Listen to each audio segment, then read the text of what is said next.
Thanks for coming. Thanks for not bringing your food and being loud chewing it. Hope you had a good lunch. Hope nobody's getting killed on the side door. That sounds like weird out there right now, but we're going to see what it's about. I'm Chris Heilmann. I'm a senior program manager at Microsoft now. I used to be the principal evangelist for HTML5 and Open Web at Mozilla, but that never fit on a business card, so I gave up on that title. And I used to work for Yahoo before. I've been a web developer for 17, 18 years. I built massive websites out there, a few applications. I worked closely on Firefox OS the last few years and trying to get the HTML5 application story going and proper in the way that we expect them to be rather than just a copy of what native is. And today I don't want to give a very technical talk, but I want to give a talk about issues that I'm seeing right now with our perception of what we're doing. Because I live on conferences at the moment. I spoke at 42 conferences last year in 27 countries. And I never give the same talk twice. I always write something special. And I see a lot of talks being repeated, a lot of patterns being repeated, and a lot of functionality being advertised as the solution for everything, whereas in reality, it's not quite there yet. But we always complain about how bad it is to what we do and how hard our jobs are and like, oh my God, we get all this free food and people give us money for doing the things we like. That's a terrible ordeal that we're in. And I think it's just important that we understand in what great times we actually live as developers and as web developers especially. Because I remember using like Netscape 4 and like Internet Explorer 5 and my debugging tool was an alert. That's all that was there. And nowadays we got all these great things and still we're talking about it could be better, something's wrong. The technologies we have are actually incredible. They're absolutely amazing. We have the web components, for example, that idea, the componentizing the web and having a proper way of building applications that way. Service workers allowing us for offline functionality and in essence a full HTTP router in JavaScript. ECMAScript 2015, 2016, bringing JavaScript into a higher language that is not the thing that was done in 10 days and actually is structured better than it before. WebVR, WebGL, WebRTC, like live video streaming, data channels of multiplayer games, WebRTC. WebVR is a very interesting one as well. Mozilla is doing a lot of stuff that way right now. And we come a long way as professional developers. We always think like, okay, JavaScript developers are the guys that open TextPad and write something and hope it works, or in essence, people go to Stack Overflow, copy and paste it in until it works. The full Stack Overflow developer, as I call them. But we become much more professional because we're doing version controlling, test-driven development, task runners, we've got package management, we've got pre- and post-compilation, transpiling, and all these things. And our tooling has never been better as well. Like we don't have this alert box anymore or a tail or something like that on a console. We have IDE integration. Like when I started at Microsoft, I see what people do with Visual Studio. I myself use Sublime Text, but because I'm using a Mac as my company machine as well. And what people do with IDEs is incredible. We have watchers and live reloads. We even don't need to press F5 anymore to see the thing that we've done. We have in-browser debuggers and development tools. I work closely with the development tool team in Mozilla, and now I'm actually working with the F12 team in Microsoft as well. And what you can do and what you can find out about your own code in browsers nowadays is incredible. We have remote debugging tools and protocols. We can even test things on devices that are not even physically in the same space as we are. You can go into like an open device lab and VNC into a mobile and then use a remote debugging protocol or WebDriver to start using that. We have frameworks, libraries, and packaging tools that make our lives much easier. React, Polymer, Angular, Bootstrap, PhoneGap, Manifold.js. If you haven't seen Manifold.js right now, that's using the W3C application manifest, and you can create a binary iOS and a binary Android app from that. Not a thing like a PhoneGap solution, a hybrid app, but a real binary one. And browsers are openly innovating and are evergreen. Like, of course, Firefox, Chrome, Opera, Microsoft Edge, Safari iOS, and Safari. These are browsers that do get upgrades all the time, and this is great. Not for everybody, like enterprise customers hate that, for example, and they have good reasons because they have security audits every 2 years, and they've done that for the last 50 years, and there's no way of changing that. Our communication tools are splendid as well. We all have GitHub, I mean, when GitHub came out, I loved the concept of like, let's make a social network for developers. They're not most social people on this planet. But it really worked out, and everybody's using GitHub, and it made Git much more understandable for people as well. We all talk on Slack, we all access hundreds of free resources on learning our trade. Like, nobody needs to pay for actually becoming a web developer. If you find the right resources and you follow the right people, you can actually learn anything you want. I watch conference talks and training videos in the gym on a cross-trainer. You got 45 minutes, it's a great workout, you got nothing else to do, and before you watch daytime television in England, it's a good thing to watch something that you learn something from, because otherwise your brain wants to get out of your head. We all can take part in meetups and conferences almost every day or on the web. I mean, Silicon Valley, San Francisco is a great example for that. You don't even need to cook food, just go to a meetup every day. And all of these things are there, and still we're like, somehow something is missing. We always get the feeling we're not there yet. Something is missing. I think this video shows it quite nicely.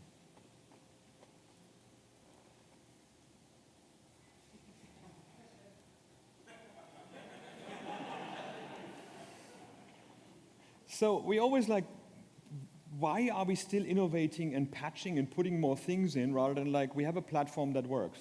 The web is a platform, and I've seen it evolve from like nothing to what it is now. We all are here because the internet.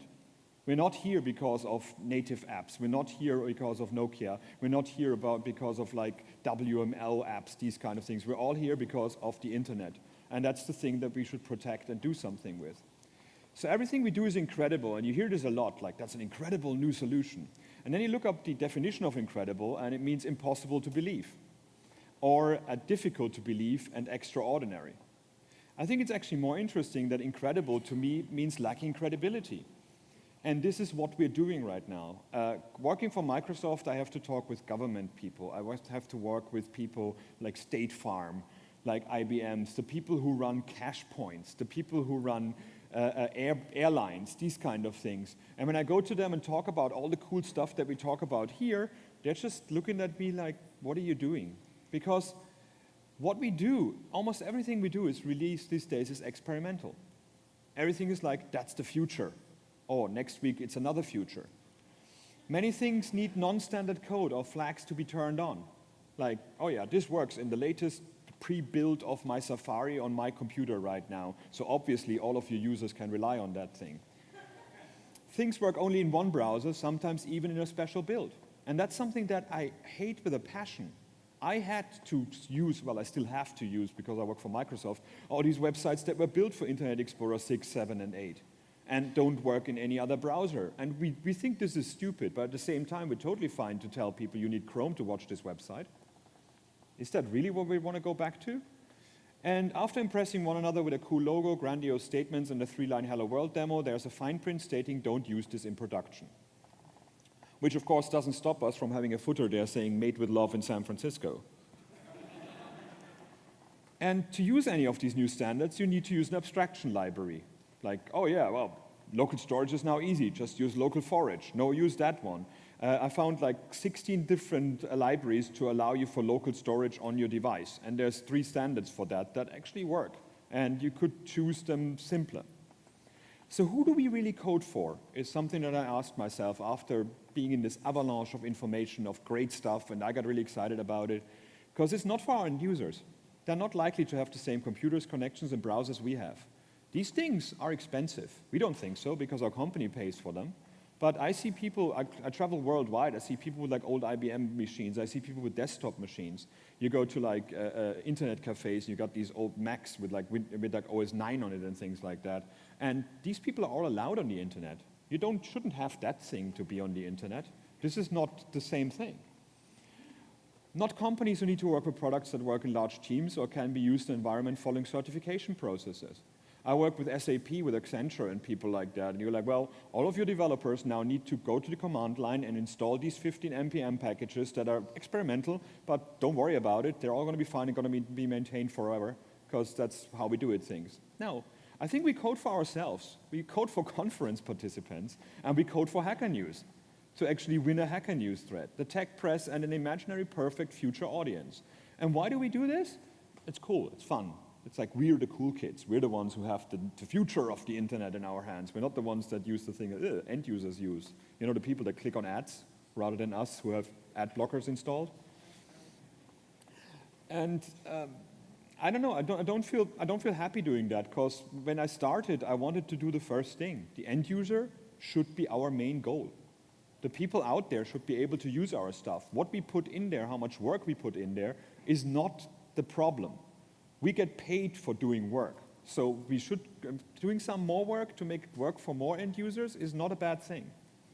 So what happened? What made us so self-centered? Because when I started on the web, and when we had the 2000, 2002, 2003, it was all about like, oh my God, make these table layouts go away and make CSS work somehow across browsers so end users have a faster experience. This is what we want to have. What was the main thing that we keep trying to fix on with all the innovation efforts that we have? And to me, this is mobile. And mobile is still a problem. And mobile is the thing that the next generation of computer users now in the Western world here, in the rich world, gonna have their first experiences on. They don't have desktop machines, they don't have laptops until they go to school and they have to write things. Before that, everybody has a mobile device, a smartphone of some sort, and in most cases, it's an iOS device when you're here in America. And we got told all these random things that mobile is completely different to the web. Like mobile app is a much better model than websites with URLs, because typing a URL on a phone is terrible. But downloading 50 meg of app every 2 days because they have a new background color is a much better experience. Everything needs to work offline. That's something what the app format is actually for. But then you actually go to an internet with like a Li-Fi, which is the Wi-Fi that disconnects and connects all the time, and you realize that half your native apps don't work properly anymore. Speed is paramount, and every byte costs money, except when it comes to showing ads. Everything needs to be much simpler interfaces. People are busy and on the road. You know, everybody's like, oh, people use their mobile phones only running after a train while they're actually saving a child from a burning building or something like that. No, people sit at home with their phones on their computer while they're watching Netflix.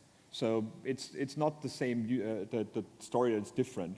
And every app should take the full advantage over what the operating system and the hardware offers, which is, of course, a wonderful story if the operating system allows you to do that, which in many cases with JavaScript is just not possible.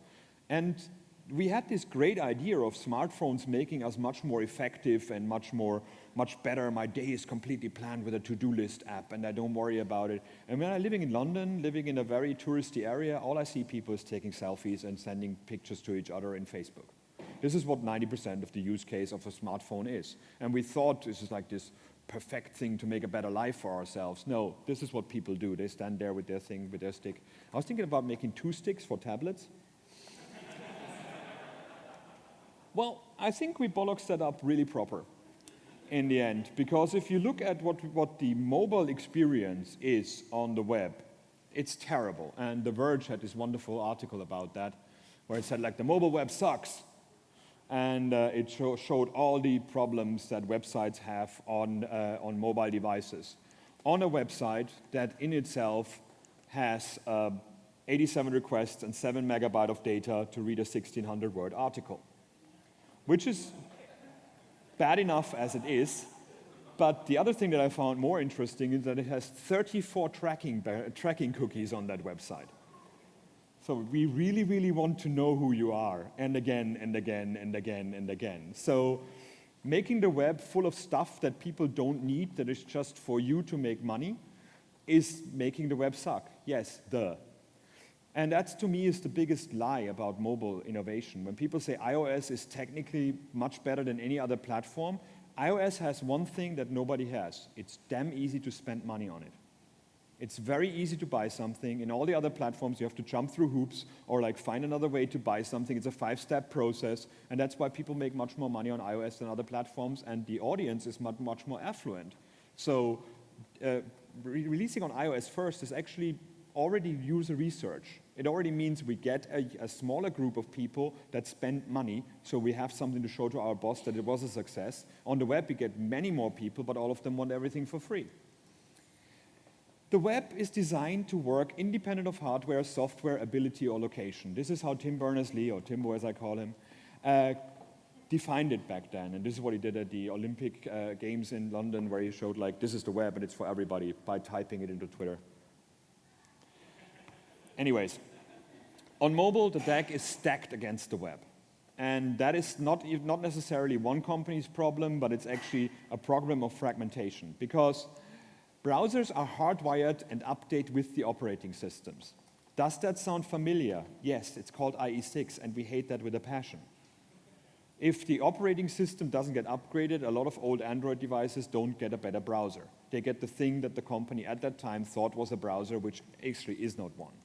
Hardware creators, service providers, and even third-party vendors fork and release their own unholy versions of the OS and the browser. And Android, that's a real problem. I mean, PPK has these talks about like Chromia, how many different Chrome versions are on different different providers on Android, and it's terrible. I've got a new Huawei phone. It came with like 600 apps that I don't need, that I can't delete. It's amazing what people do to you. And the more you control the experience on a mobile device, the more competitive you are. That's why iOS is great, because they control the hardware, the software, and the distribution. Of course you can make a better product then, because you don't have any interference from other companies. On the web, on the other hand, control is a terrible thing, because it is for everybody, independent of location, independent of ability, and so on and so forth. Now, when we deal with loss in psychology, it's a 5-step process. That could be the death of somebody, that could be like breaking up with somebody, and there's 5 steps to that. There's denial, there's anger, there's bargaining, there's depression, and there's acceptance. And that has been around for years as research, and we all see ourselves going through that all the time. And we do it on the web with the mobile web as well. The first thing was denial. Is this just a fad? It will go away. You know, nobody will have smartphones. People will use desktops to the end of their life. Like, in the end, people will write HTML because nobody wants to learn C# or then whatever other language. It's just a fad, don't worry about it. If we build an operating system based on HTML5, then probably other people will do it as well. Not naming any names here, but it happened a few times. Surely the simplicity of web standards and the amazing value of microformats and properly structured HTML will never cease to amaze new developers, because that's much more exciting than building something in a modular way or in a functional programming way. Anger was an interesting one, because we always find scapegoats. It's the fault of our users. They do all the things wrong, when you like using outdated browsers and turning off JavaScript. Whenever the discussion is about progressive enhancement, everybody talks about the people who turn off JavaScript, which don't exist. The people who have no JavaScript is because some error happened. It's the fault of browser makers. They just don't innovate quickly enough and match what mobile can do. Like, how can they not know what the operating system will bring out that is one of the best kept secrets in this market? Like, as soon as iOS comes out with something new, why don't browsers have that? Well, we didn't know that this is coming, like nobody else did. Probably inside Apple people didn't know. It's the fault of our clients. They only want crap and nothing exciting that pushes the envelope. People always want the same, and like they just don't allow us to be creative. It's the fault of tool creators. We need to match what native has in terms of tooling, and then we can ride unicorns and have ice cream. And then we start bargaining. When the anger is over, we're like, yeah, okay, they didn't listen to us. How about we do something like a stopgap solution or a phone gap solution that is designed to become redundant and show mobile OS makers that the web is ready, and only if it had access to the hardware capabilities. Phone gap was defined as a gap solution that would go away. Not happen anytime soon right now, because we still don't have the hardware capabilities we want to have. Let's define lots of APIs and form expert groups that actually show you what the thing should be like, and then the mobile native operating system providers will hopefully get it as well. We give you lots of stuff. Please love us. Please work with us. Let's inject browsers with our apps into the platform. Crosswalk project is very interesting because it injects a newer Chrome into older Android phones. So if you have to support old Android phones, but you want to have a good HTML5 experience, you can use that one. The only problem is your app is 17 meg without any of your app code, because it has the whole of Chrome in it. And that sounds like Chrome Frame in Internet Explorer back then, when Chrome said like, yeah, we're going to fix the web with that. Didn't quite work that way. And then we get depressed, and we're like, okay, let's concede defeat. We can never match what native offers and never innovate as fast. Let's consider a new career. Goat farming, for example, sounds like a great investment. Let's try to find recognition elsewhere, maybe in a smaller group of people who care about what I do. Sounds familiar? You know, like, people don't listen to us. Let's make lots of events where we talk to each other and tell each other how amazing things we do. And then we start accepting things. Maybe this is just another form factor. Maybe the web cannot be on mobile the way it's supposed to be because the app factor is okay for mobile. Maybe the web doesn't need to be everywhere the same way that mobile doesn't need to replace the web. We could use our time to care for the web that is instead, like fix the web that is right now. Maybe there is space for more than one form factor. You know, like you can go with a bicycle on a road or with a car. Oh, that's amazing. You know, the same way you can have a website that people look on a mobile phone or an app, or a website that tells you to download the app, which is right now what's happening. And maybe this is a time to reflect and improve what we have. After all, there is a lot that needs fixing. The web is terribly broken, and I'm going to show that in a second. Or in other words, maybe not everything is hopeless bullshit. Maybe we shouldn't get depressed about this and think we're trying to have to match and like, oh my God. I remember when people were on stage, say like, native is eating our lunch. And you're like, well, every IT company has free lunch, so, you know, like, not that much of an issue, really. So the web is full of rubbish, and it's time to clean it up instead of adding more. And that's where these tracking websites and a lot of ads and everything in there gets out there. And we don't understand that with every abstraction, with every helper library, with every quick stopgap solution, we add more crap to the web because people put these things in their websites and never ever touch them again because it works. I joined Microsoft to help with one very important fix to the web very much needed, and that is the death of Internet Explorer. And I'm happily dancing on his grave, and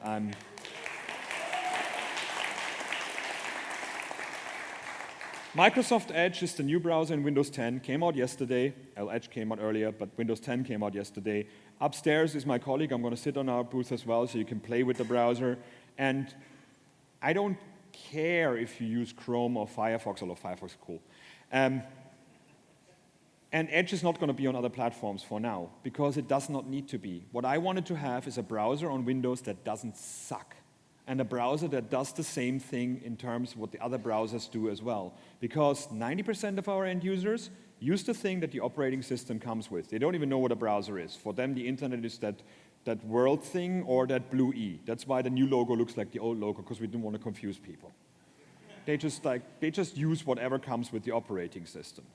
The idea was to get rid of all the bad ideas of the past. This is all the stuff that we threw out from the operating system. We forked Internet Explorer's engine, and then we threw out VML, attach event, different document types, conditional comments, VB script, Silverlight, you know, all the fun things that we gave to people that they didn't want to use.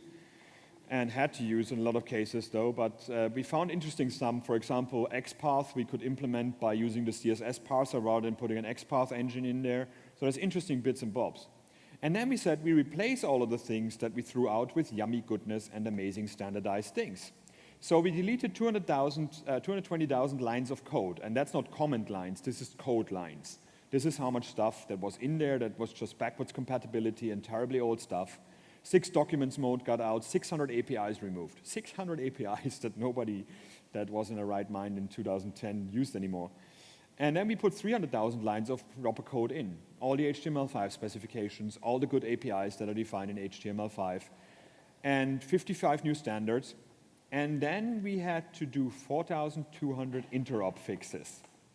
Because we realized putting a browser on the web that renders the web as it was defined in HTML5 is great, but doesn't work.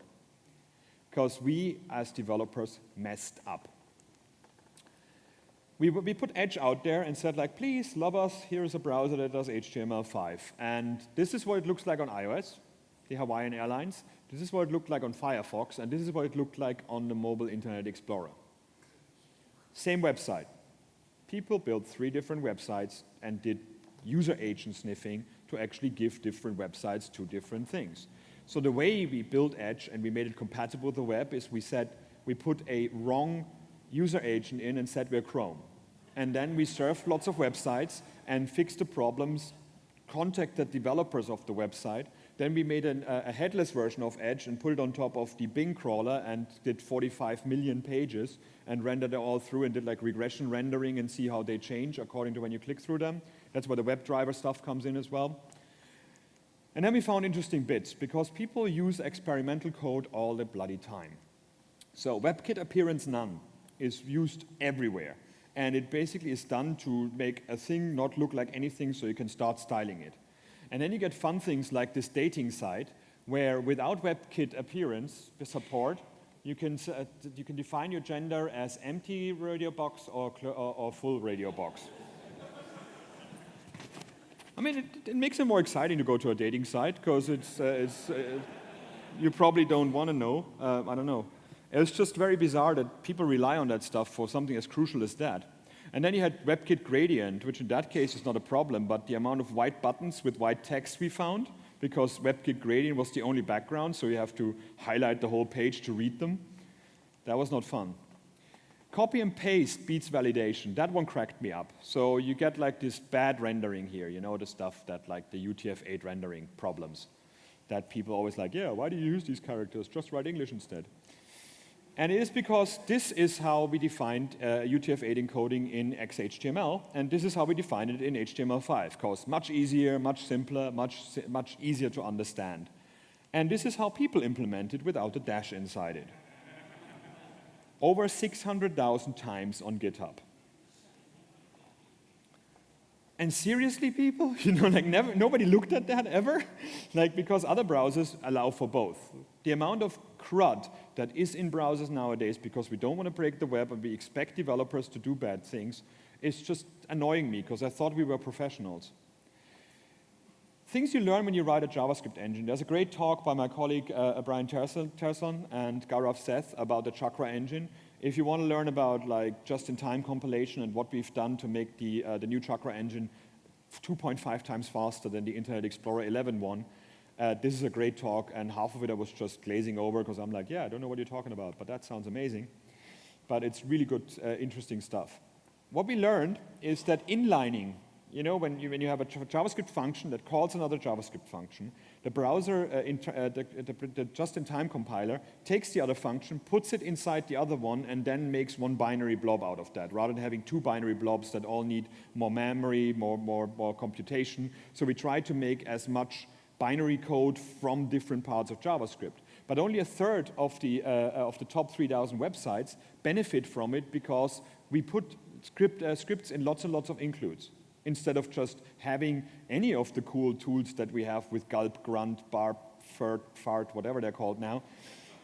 Instead of having one script include, we got like 10,000. And this is live on the web right now. You need to optimize a lot in JavaScript to the engine. For example, for loops, people still do an iteration of the length of an array on every iteration of the loop, instead of caching that one time. And now we actually, whenever there's a for loop, we analyze the for loop, and we then realize that we don't have to iterate anymore, because it never happens in that loop. So we do it in the compiler as well. Outdated libraries are very much in use, and a lot of them were the problem when we wanted to have ES6 compatibility. We had the issue that, for example, MooTools didn't like array contains, and Zepto didn't like array constructors. So as people used MooTools and Zepto on live websites with millions of users, we could not put that in the specification of ES6, because it would break the web. The same way we cannot support pointer events and touch events on desktop in Edge, because as soon as you support touch events, people will give you the mobile interface, because they check for if touch is supported, then obviously this is an iPhone.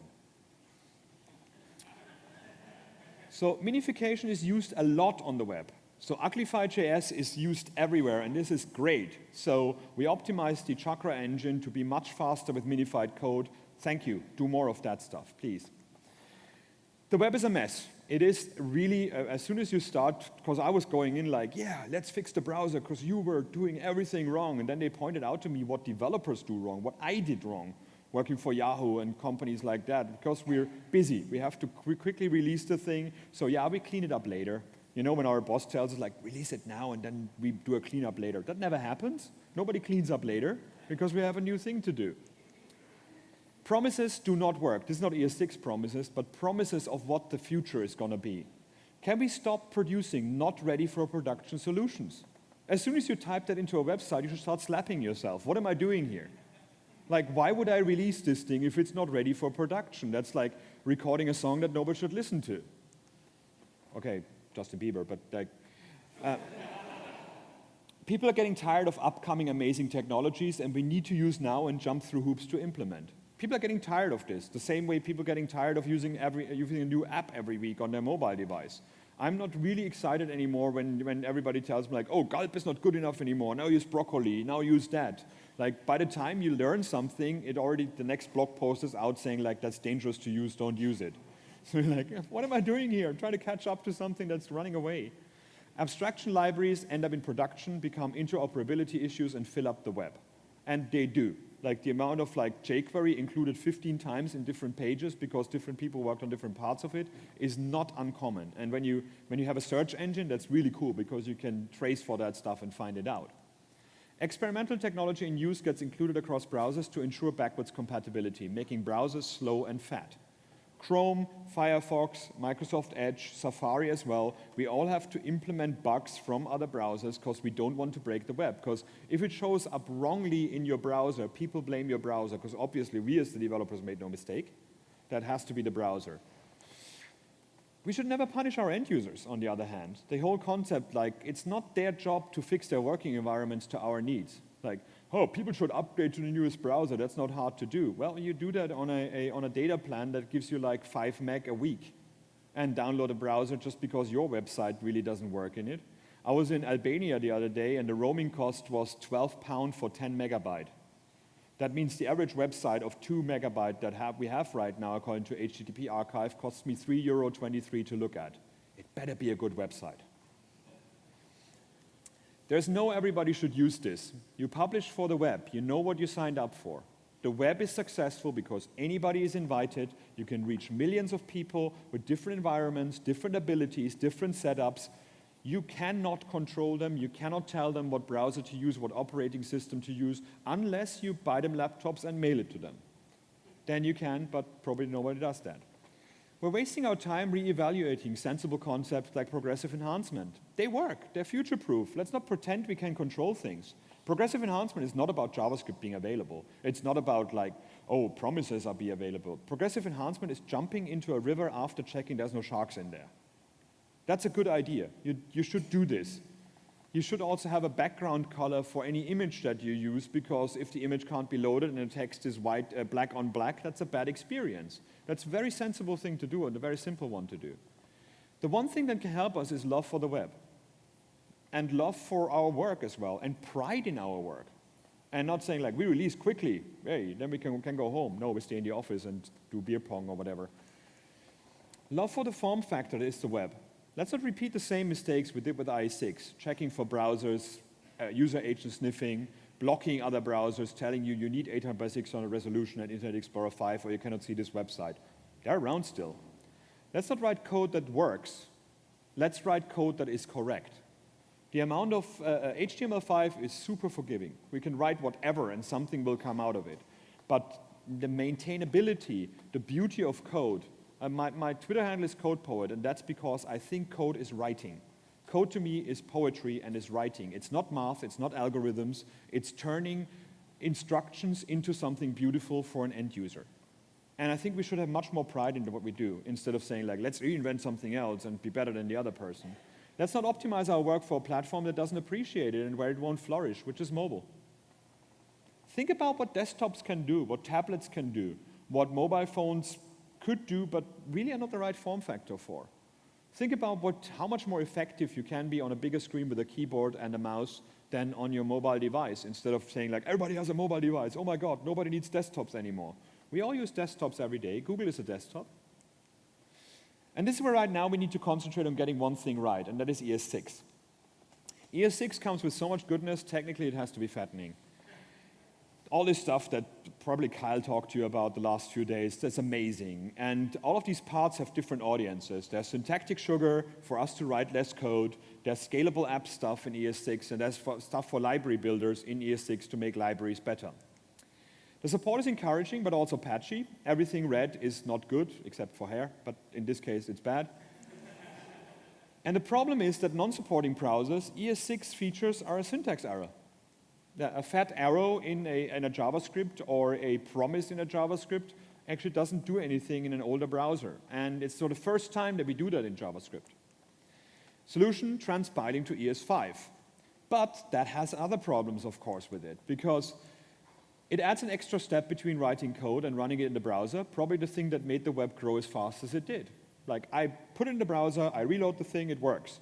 Now I have to go through the transpilation phase, I have to do like all kind of changing things. Of course we have tooling for that, tooling helps, but it still feels like, I want to build a website, okay, here you have to set up Ruby and you have to set up 10,000 things on the command line. Back then it was like, just put it in the browser, put it in the developer tools, try it out. You didn't run or debug the code you write. You write different code than it's what's going in the browser. And that's kind of dangerous in terms of performance. Probably you create much more code. You're at the mercy of the transpiler to create efficient code. If the transpiler doesn't get updated, it probably throws out code that is not efficient. You create probably much more code than you need because it looks like 5 lines of code but gets generated into 6,000 lines of code. And browsers that support ES6 will never get any. That's the irony of transpiling. We make ES6 work in browsers, but we never get any ES6 code because people transpile for older browsers and give the new browsers ES5 as well. So why do we have ES5 in browsers? To use internally, of course, but for end users, for us as end users, as developers, it seems pointless. One of the design principles of HTML5 is the priority of constituencies. In case of conflict, consider users over authors, over implementers, over specifiers, over theoretical purity. Users are the most important thing. Everything else has to be less important. And I totally agree with that because users are the people, as I said, who click on the ads that pay our wages. It turns out that you can feature test ES6. Feature test.io by Kyle again allows you to test the browser that you have right now, which parts of ES6 are supported, and then you do a progressively enhanced version of ES6 and you load ES6 into the browser that supports it and don't give ES6 to the browser that doesn't. Not a bad idea. Not giving code to a browser that it chokes on, good thing. How does ES6 perform, of course? Everything that is not dark green is bad in this. So basically the only thing where ES6 performs better than ES5 is the features that are only in ES6, that ES5 doesn't have at all. So that's a problem, but that's nothing new. We had the same with ES3 going to ES5. And whenever the functionality of JavaScript becomes more complex, it's going to be slower than the older version. But we had browsers that supported ES5, so we were able to make it performant, to make it faster. If we transpile everything into ES5, we never have a chance to make the browser faster in ES6, because we just don't get that code at all. We can't use it safely in the wild right now, because older browsers don't support it and just get a syntax error. We can use TypeScript or transpile it, that totally works. We can feature test for it, but it gets very complex very quickly because you want to test for everything that you use, and then it becomes lots and lots of if statements or like lots of calling of feature tests.io. Browsers that support it will not get any ES6 that way, but can use it internally. So for internally, ES6 is super good for browsers. Same for like libraries and Node.js kind of stuff. Environments where you control the environment, ES6 is a good thing to use. Environments where you don't control it, you have these problems. The performance is bad right now, that's normal. To improve it, we need ES6 to be used in the wild. And we cannot use it in the wild because it's a chicken and egg thing. I don't have a solution for it yet. There's a lot of discussions going on, and I think a mixture of feature detection and setting a baseline, much like we do with progressive enhancement and cutting the mustard, in ES6 would be a good thing. Web components being dependent on ES6 and being just module loading of ES6, why not? Then we don't have to worry about the old browsers and make it even work in those anymore. You can help ES6 by looking at the unit tests. These are the unit tests that go into every browser that says it's ES6 compliant. So look at these unit tests and see how you can help with debugging those and finding new tests for new features.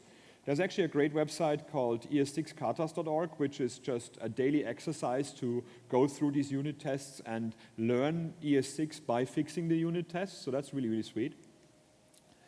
And I think in essence, what I'm covering here, and I'm out of time, is that we need to move from patching to building. I'm not excited anymore hearing every week, this is the future of the internet, and because last week was another future. I want to build things that work for people. And I want to build things for everybody out there, and I think we should focus much more on our end users than impressing one another. This was my shower head in my flat in London for 5 years, because that's the kind of person I am. Like, it works. I get wet, I get clean, that's why I came in here for. It doesn't have to look beautiful. But I think in the end, I didn't feel at home because that looks terrible. And it's just embarrassing when somebody visits you. So let's not write code like this. Let's write the shower heads that make us clean and are beautiful to use. In other words, love what you do and do what you love.